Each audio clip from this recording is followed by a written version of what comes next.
And this went on for about 3 different ranges until one day I was showing the range, and instead of stopping after being told, yeah, I just don't know whether the girls that shop here are going to buy those, I said to her, how could we find out if they would?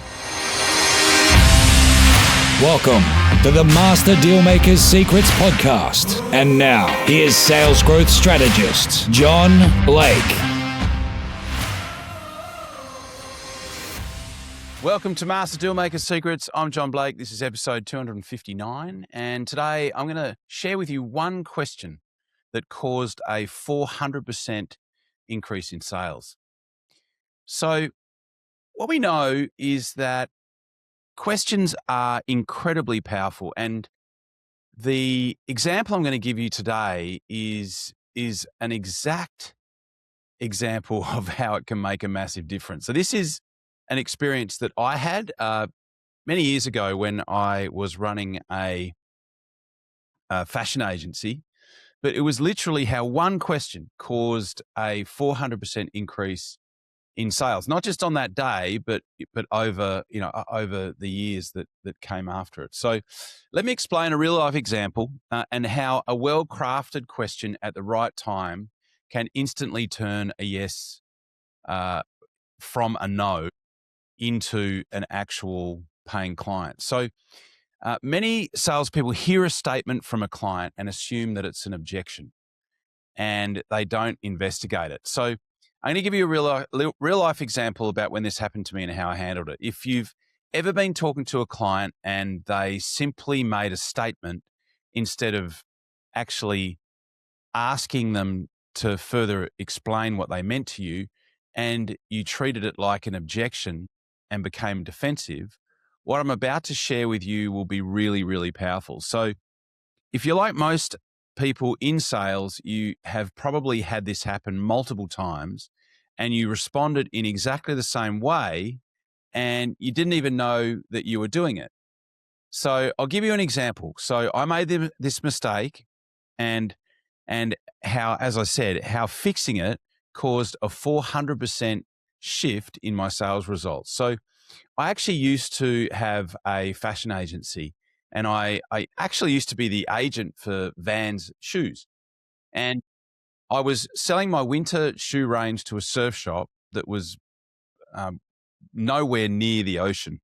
And they had a men's buyer who always bought at least 4 styles off me and probably bought 10 units per style. But the female buyer had never bought anything. And so the conversation would go like this. I would show her the 3 to 4 styles that, based on what I knew about their business and what they had told me and what had worked for other people in similar type stores to theirs, what I believed would work for them. And the woman that was the buyer would say, yeah, I just don't know whether the girls that shop here are going to buy those. And that would be the end of it. That would be the end of it. I would literally hear that. She'd say, yeah, I'd show the range I just wasn't getting any buying signs from her. She just was, I could just tell that she wasn't particularly excited or interested in what I was showing her. And because of that, that would be it. That I would literally just treat that as a barrier and not go any further. So no women's styles were selected, no women's sales to show for that particular client. And this went on for, I want to say, 3 different ranges. So we used to do 4 ranges a year, pardon me, with this particular brand. And we would do 1 range per quarter. And this went on for about 3 different ranges until one day I was showing the range, and instead of stopping after being told, yeah, I just don't know whether the girls that shop here are going to buy those, I said to her, how could we find out if they would? And she said, well, we would have to try some. And I said, well, how many would you like? And she said, oh, well, let's just get that one there and that one there. And I couldn't believe it. I was blown away. She gave me an order.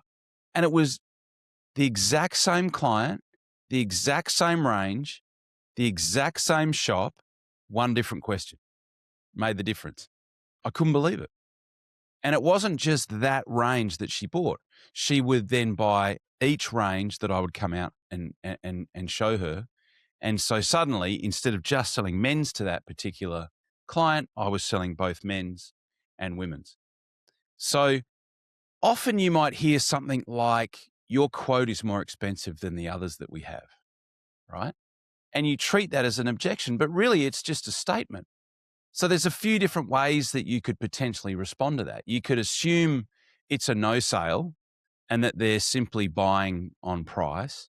Or you could say, well, have you considered why that might be the case? Or you could say, am I to assume that from you saying that you will be making your decision on who to work with on this or which option to go with purely based on who offers the lowest price to the exclusion of all other criteria? So what you want to do is you want to probe, you want to interrogate the statement. Or you could say, is paying the lowest price for this particular outcome going to be your most important criteria for this purchase? Or you could ask, would price still be as important if you were getting a better outcome? So what you want to do is you want to find out whether it's a statement, you're more expensive than everyone else that I've spoken to, but you want to find out if this is actually a showstopper or not.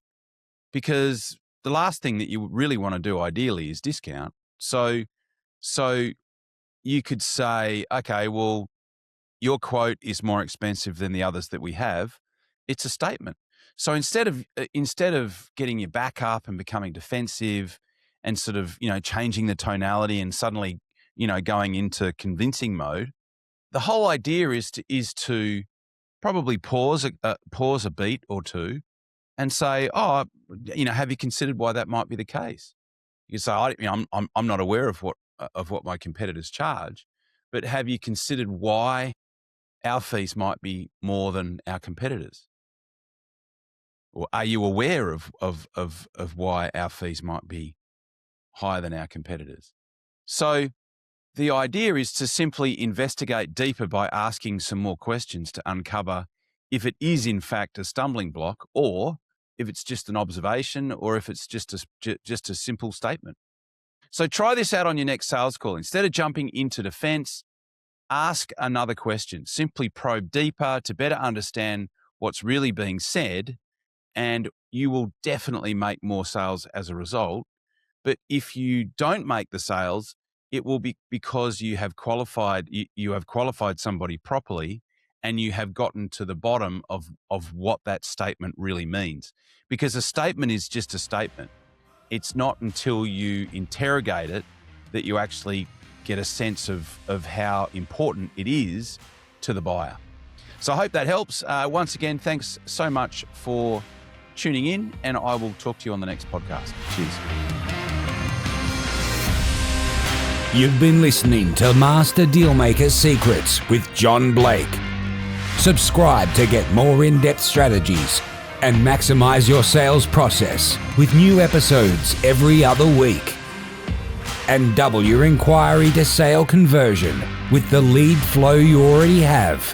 Go to johnblakeaudio.com for his exclusive, free, no-fluff audio training and companion PDF guide.